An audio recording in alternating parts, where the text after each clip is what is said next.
Pour les intérêts d'ici-bas, ils pensent qu'Allah ne va pas le dévoiler, quel vrai imbécile, inconscient au cœur voilé, achève le d'une balle dans la tête, tel est le sort du criminel qui s'enterre.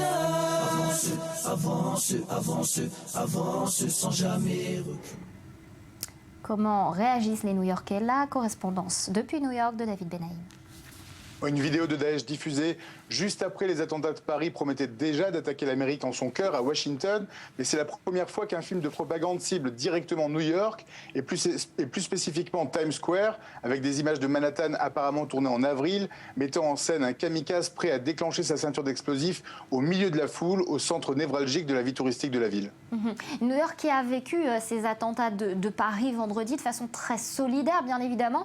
Comment les New-Yorkais réagissent à cette nouvelle menace? Est-ce qu'elle est prise au sérieux?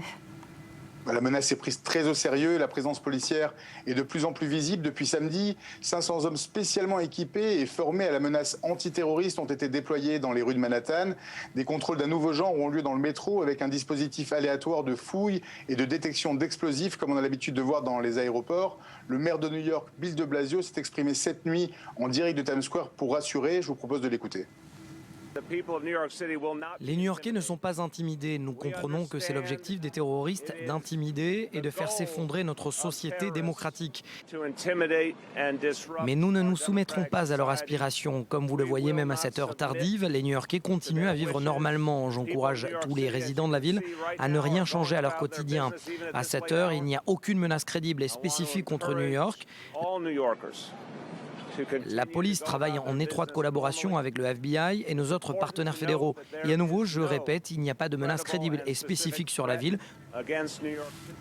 Le fait que la bande-son de la vidéo soit en français relativise la gravité de la menace sur le territoire américain. Il s'agit vraisemblablement de la branche francophone de l'organisation terroriste et d'après le FBI, rien ne laisse présager qu'une cellule américaine soit prête à passer à l'action ici. Sur les 6 minutes de vidéo, seules 19 secondes montrent du doigt New York. Mais la vidéo surfe clairement sur le succès du point de vue des terroristes, des attaques parisiennes, et l'objectif est d'instaurer la peur auprès des Américains et de perturber leur quotidien. Retour à